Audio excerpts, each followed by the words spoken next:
Hello and welcome to Homeowner Talk. My name is David Stone and I'm the president of Nevada Association Services.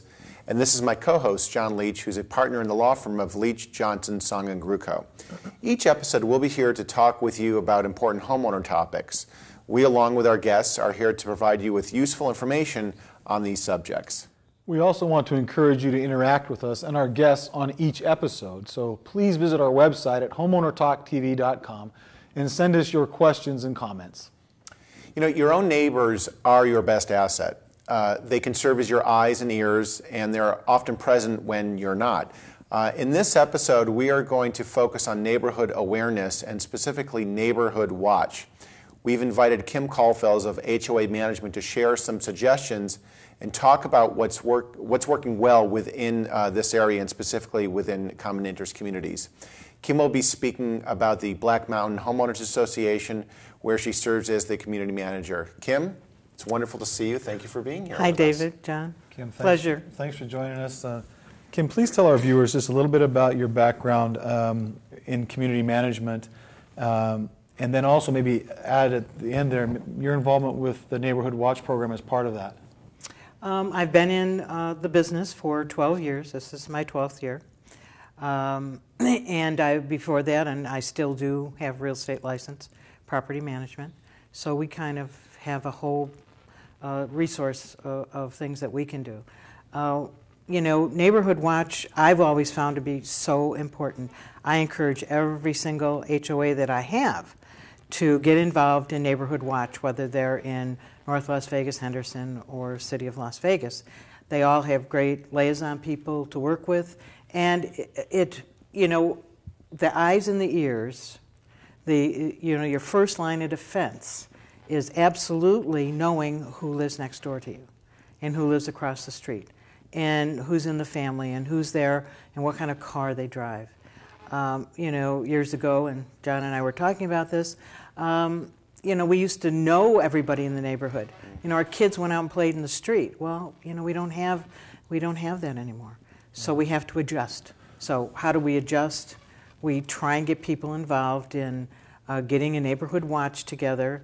And some are more successful than others. Sure. We have found that technology has helped us a lot because we have email blasts with our HOA. So even if we don't have a neighborhood watch, we have an email blast where we've got at least 50% of the homeowners involved. So for the community, for people that are our viewers that are in common interest communities, but they don't have a neighborhood watch, where do they start? Well, they start at the police department that's in their jurisdiction. And each police department, all they have to do is call the 311 line, and they will find that out. They can also go online to, Metro, to Henderson, and all of these cities all have websites, and all of them have lots of links to Neighborhood Watch and the liaison people. Now, you had mentioned knowing who your neighbors are so you know who should not be there is an important element to a successful neighborhood watch. Give us the top 3 elements that are needed in order to have other than that perhaps, in order to get great community involvement and have success with this fantastic program. Well, you know, you need a core group of people. You need one person who can organize, and however big your community is, whether it's small like 100 or huge like 400, you know, you just have to multiply the number of people that you need to be involved. But you have to start out somewhere, and you start with finding that one person who wants to head it up and will go and get fingerprinted and be involved. That's the number one thing. Then, of course, you need the feeder groups. And of course, you know, using technology with emails and everybody having email addresses, phone numbers, and filters out through the community so you feel more comfortable going to your neighbor. It's very important, very important. And so you find a core group of people, you train them. I guess Metro will get involved to help train you. Yes. And then, again, getting to know your neighbors, who's supposed to be there, those types of things. And I guess we also we also teach our people that, the Neighborhood Watch program doesn't try to replace the Metro. It simply tries to be a deterrent. So by being present and being involved and being attentive and watching, so we don't encourage our Neighborhood Watch people to stop crimes or to get involved. No, not at all, not at all. I think what happens is there's a better communication between the police department in your jurisdiction and the Neighborhood Watch. That head person who has really access to the officers immediately if they need to. It would seem that this would appeal to most of our people because we're talking about their safety, I know. their families, their children, both personal safety and property safety by doing this. Is there anything else that serves as kind of an encouragement to get these people out to assist with this? Well, what we do is in all of our communities, we try and get the email addresses. That's the first thing, because anybody who lets you email them anything, whether it's the newsletter, the agenda, a blast about door ringers or something in the neighborhood, or helicopters flying all over and what was going on last night, this is the number one thing. So now you've got, and we work on this diligently. I mean, every new homeowner that comes in, we want to get their email address if they'll allow it, and so we get that momentum going. So then, you really have to get the hook into them in order to, to get the involvement. And then if you have community events, like at your annual meeting or at Halloween or something, again, you're spreading yourself around and getting to know more people, and then they feel comfortable giving you the email address. And if you don't abuse it, of course, it's a real asset. Okay. Well, wonderful. Well, thanks very much. When we come back, we're going to take a quick break, but when we come back, we're going to learn more about the successful Neighborhood Watch program Ken had just spoken about from resident Jenella, Battles. Jenella heads up Neighborhood Watch program in her Henderson community, and we'll be right back. Come on, man. You know better than that. You just had to check that text, didn't you? Bet you didn't even notice you were driving into a school zone where a kid could step right in front of your car at any moment. And now here we are on the brink of disaster, all because nobody bothered to pay attention. Wow, that was a very close call. Too bad I'm not real.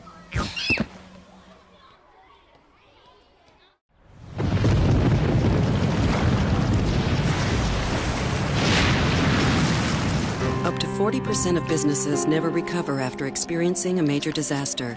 Make a plan at ready.gov/business. When I was 15, I became homeless because my mom was battling an addiction. My dad was very abusive. My dad was kind of intolerable. I was taken away at age 2. Homeless at the age of 14. My mom was a meth addict. She couldn't take care of me. Drugs and different men in her life were more important than my well-being. Drugs, prostitution. A lot of days I went hungry. Some nights I would just be so emotionally torn up that I would just You're walk. so alone. There's no one You there. don't know if you're going to have food to eat. Felt unsafe. It's hopeless. Everything you do is hopeless. You don't know what's going to happen next. How am I going to eat today? It was never a choice. It was just how it happened. Are you upside down on your mortgage? You're not alone. Good advice shouldn't cost. Don't pay for what should be free. Call Free Home Aid Nevada at 229-HOME or visit freehomeaidnevada.org. Welcome back to Homeowner Talk. It's always great to hear directly from a resident active in a neighborhood association. We've been now joined by Jenella Battles and to share her experience with her Neighborhood Watch she set up in Henderson. Jenella, thanks so much for being with us.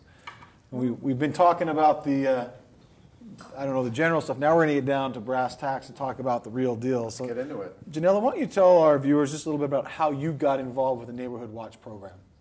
Well, I began by attending an HOA meeting, and our board members had invited the Henderson Police Department out to talk about Neighborhood Watch.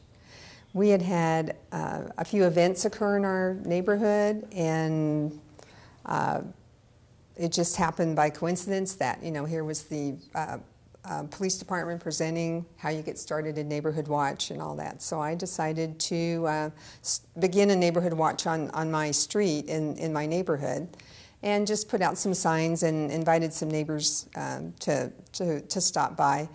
We had overwhelming attendance. The Henderson Police Department also sends a representative there to, help you get started and present facts and information on what everybody can do to secure their home, secure their family, but also secure your neighborhood. So from that, we, signed up some residents and also got their email addresses and created what we call an email blast list. So everybody who joins is also put on this email distribution list, and that's basically how we communicate. We try to have a get-together or a meeting about once a year. The program has grown. I think we have about 75% participation in our entire neighborhood. Usually Neighborhood Watch starts just on a particular street, but we were able to expand it to include, everybody and anybody in our neighborhood who wants to participate. It's also published in our newsletter, all the contact information about how you can get started on the Neighborhood Watch. Just out of curiosity, does that mean then in your community, out in Henderson, that literally the entire community has a Neighborhood Watch on all the streets, or someone who's involved? Correct. Yeah. We've incorporated. Anybody who wants to sign up just needs to contact me, and they're added to the distribution lists. Okay. And I guess and we also put a flyer in our welcome package. Right. A really nice flyer about Neighborhood Watch and how they can get involved and how easy it is. Because the participation level is awful high, 75%. Well, that was my question. What does it mean? How do you qualify to be a participant? You just have your name on the email list. You show up at the yearly meeting. I mean, you're a participant if you. What? Well, we initially there's a form that you fill out with your contact information. So your name, your address, cell phone numbers, and then we went ahead and added the email onto it. And we try to, on an annual basis, have some volunteers walk the neighborhood to kind of knock on doors to just get updated information. And it's kind of a one-on-one, meet and greet your neighbor and let them know that, Neighborhood Watch is there if they want to participate. You also have like a core group of people. Yes. We have a core group of people that also, communicate with the neighbors and, come up with ideas and suggestions on different things we can do. So if David and I took you around, because we work with a lot of associations, and said, okay, Jenella, how do they get started? How would you encourage them to get started and to, you hear a lot of good things about it, but sometimes getting started is the impediment. What do you recommend? Well, you can contact your local police department. In my case, I live in Henderson, and the Henderson Police Department has a kit, it's called a starter kit, that gives you the information that you need to start the Neighborhood Watch, to have the initial meeting, and just to get things going. Because of our email, we have really great communication. So everybody who is a participant, can feel empowered to share information and, situations that happen. And that's I think that's what really keeps our program active, is that everybody has a voice, everybody can share information. What happens to one person could happen to, many people throughout the neighborhood, and we found that to be true. And I heard that Henderson, actually all the police agencies have been very proactive and very helpful in helping communities start these Neighborhood Watch. I'm assuming you had the same experience with Henderson? Yes. The Community Relations Department in the Henderson Police Department is very helpful, and often, they'll come to the meetings, they'll help us maybe, seek some information on events that happen. One annual meeting, Jenella got a whole bunch of security people, like people who had a window security, people who had bars, locks. I can't remember all of them that were at that annual meeting, and they all made presentations to the homeowners. Almost like a trade show. Yeah, like a security trade show. And you mentioned there were some events in your community before they got involved. Have you seen some positive effects as a result of the Neighborhood Watch? Yes, actually, we were directly responsible for enabling the police to catch a bad guy. One of the things you learn about Neighborhood Watch is how to look for, a suspicious vehicle. If something looks out of place or just looks different, we encourage everyone to become familiar, get to know your neighbors, get to know what kind of car they drive, that sort of thing.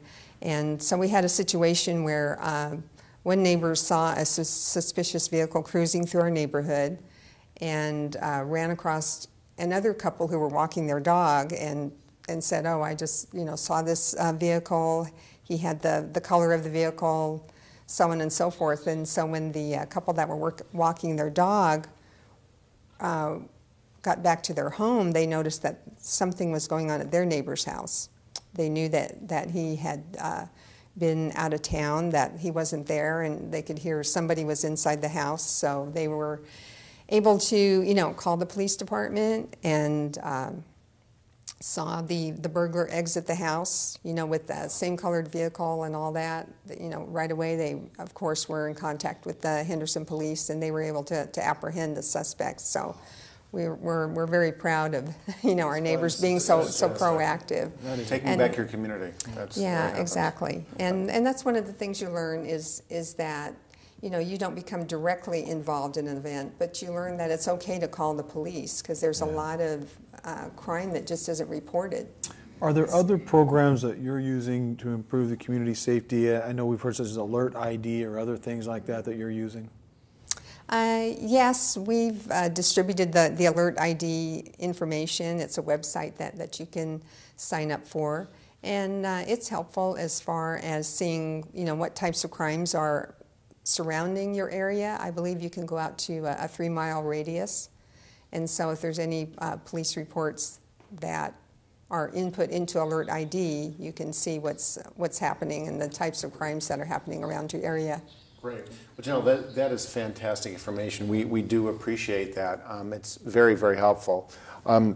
We have added a great deal of information that Jenella spoke about and other things on our website that the police has provided to us as well. And if you just go to our website, you can check that out, as well as other Neighborhood Watch resources. In many cases, neighbors notice pets that may have been abandoned, some that have been left behind as a result of foreclosures. Andrea Behrens, executive producer of Homeowner Talk, met with Everett Croxson of Foreclosed Upon Pets, an organization that has been honored by the Nevada chapter of Community Associations Institute with a Heroes Award. Here's Everett's story. How has the economy impacted the safety in communities regarding pets?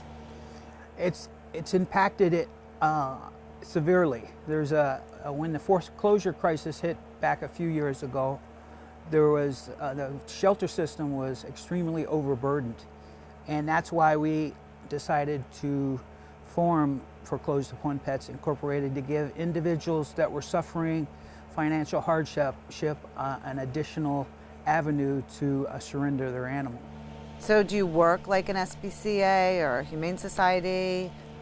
No, I actually got my experience as a volunteer with SPCA of Nevada, and also I was a pet sitter because I wanted to get industry experience before I actually formed the corporation. However, this has been a lifelong dream to form sort of a rescue for dogs and cats. So it's a no-kill shelter? It's totally no-kill shelter, yes. If a resident of a board member in a community association is concerned that a pet may be abandoned, what action should they take? They should call our organization or email our organization and describe the name of the pet. Well, if it's a found pet, they wouldn't know the name, but as much information that they can give us in regards to the animal, age, breed, disposition with them and maybe kids, disposition with other cats and dogs. And then after we do our due diligence in trying to locate the owner, if we can't do that, then we'll put them up for adoption through our organization. So you'll actually go out to the property and pick up the dog or the cat and bring them to your shelter, and you'll house them until... That's correct. Now in some instances, see, we always have to have fosters in place. So in some instances we don't have fosters ready to take the animal, so we'll ask the finder of the animal or the owner of the animal to continue to hold the animal until we can get things situated, and we can get the dogs and cats vaccinated, microchipped, tested, examined, and then they're put on the adoption block. What if the animal is maybe not friendly, or if it's in my community and I'm scared, like, you know, you go to the door and you hear the dog barking, or you look over the fence, and, you know, how do you handle that yourself? You wouldn't want me to go and open the gate, would you, and let the dog out? We can't legally go into a home of an abandoned animal. That's where, like, the authorities would have to be notified and take the lead role. However, if it's a neighbor's dog, and the neighbors have seen that the animal has been abandoned, and like there's access to the backyard, and the animal's just back there unfed and uncared for, then in some instances we'll go in. We'll go in and take the animal. What specifically does FUPI do, and how do your programs and services differ from other shelters? Well, to give you a little background, we were originally internet-based, and by that we were just trying to post dogs and cats to our website and trying to find a good match for dogs and cats that were surrendered by their owners. However, it's evolved into an organization where we realized that we just couldn't do that all by internet. We needed a facility, so we bought this home probably about 2 years ago, and this is a transition area where the dogs and cats that we know nothing about, whether they're vaccinated, whether they're sick, they come here first, and then we get them directly to our veterinarian. We have 3 or 4 vets that work with us. They examine the animals, they test them for disease, they vaccinate them, and it's now an ordinance where they must be spay or neutered, so we do that also. So basically it has evolved from just sort of a cyber internet type of organization to a hands-on organization where we have over 100 volunteers that help us in our adoption events, and probably about 50 foster families. And you only take dogs and cats, correct? Dogs and cats, and we refer, if someone calls about rabbits or ferrets, then we refer those to people, to other organizations. Turtles, birds, other organizations are more experienced to handle those animals. And you actually live on the premises here, and you're here 24 hours a day, and yes, give the dogs all the love and care and cats that they need. And that's correct. This is our headquarters. This is where all our phone calls come in. This is where our emails come to this address. And we usually don't publicize the address because we don't want just people dropping off dogs and cats just indiscriminately. We want them to at least give us a call first before we work with them. So is there a website and a phone number and maybe a Facebook page that you can share? And we will also include that on our resource and link page of our website, but if you could give that a little shout out. Okay, yeah, our website is www.forecloseduponpets.org. We are a 501c3 nonprofit corporation. And our telephone number, if you want to call to either report a dog or cat that's been abandoned, is area code 702-272-0010. And then what other kind of donation? Obviously you have to feed the animals and keep them clean, and when people foster them, do you provide them with food, or how does that work? What kind of donations are you looking for? I'm sorry. The beautiful thing about this organization is virtually everything that you see in this yard and in the house has all been donated. We've never had to spend a dime on dog food or cat food. It's always been donated, and that's what it takes. It's people out there that care enough for the animals, know that many animals in Clark County are euthanized every year, and it's their support that helps us save the lives of these dogs and cats. What a great organization. Everett and his volunteers should be commended for all the great work they do. I'm glad we had the opportunity to get their input and hear more about them. We'll be right back.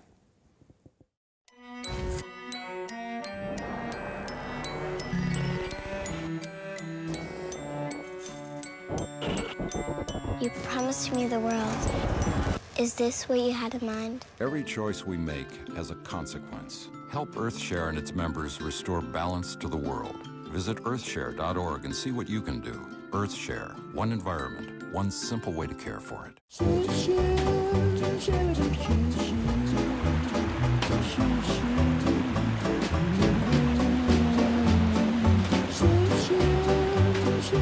Don't press your luck. Steer clear of floodwater. I joined the National Guard and never thought I'd be saving lives. It's more than money for college. It's built my character and given me a sense of accomplishment. Now I'm on a career path and I'm the leader of my team. I put on the uniform and I have a whole new outlook on life. Country, community, family. That's what matters most to me. If that matters to you, go to 1-800-GO-GUARD.com. RBIs and 36 homers. Swings at the first pitch and fouls it deep back into the stands. Chill raw and prepared foods promptly. 1 in 6 Americans will get sick from food poisoning this year. Check your steps at foodsafety.gov. Welcome back to Homeowner Talk. You know, Andrea's conversation with Everett of Foreclosed Upon Pets brings up a very interesting question, and John, I'm hoping maybe you can clarify. If a manager or a resident suspects that there's an abandoned pet and personally enters a property or a yard to get involved because they're worried about that pet, could there be any legal fallout? What should they be concerned about? Well, certainly there's always an issue anytime you enter someone else's property, so you need to be very conservative and cautious about doing so. First off, if you know that there's an abandoned pet or that the pet is suffering or something that's going wrong, you should contact the municipality, Metro, whatever. They have agencies within the municipality to help you with that. An association under the CCNRs has a right of entry if there's a problem. But again, you got to be somewhat conservative. You wouldn't just be doing that. As far as an individual homeowner going next door, you know, there isn't anything in an association's governing documents that would say, yes, a homeowner has the right to go next door when there's a pet. But I think just decency and common courtesy would suggest if you see something like that, you'd contact Metro or try to take the minimal steps to preserve the life of the animal and make sure the animal's taken care of. Great. Well, thanks, John. We'd like to thank our guests today, Everett Croxton of Foreclosed Upon Pets, Henderson resident Jenella Battles, and Kim Kallfelz of HOA Management. And that's all for this edition of Homeowner Talk. We'd like to thank all our partners on this show: HOA Management, Alliance Association Financial Services, Classic Landscapes LLC, GetDocsNow.com, Western Risk Insurance, and Nevada Association Services.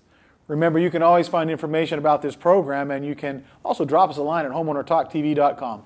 Thanks for joining us, and we'll see you next time right here on Homeowner Talk.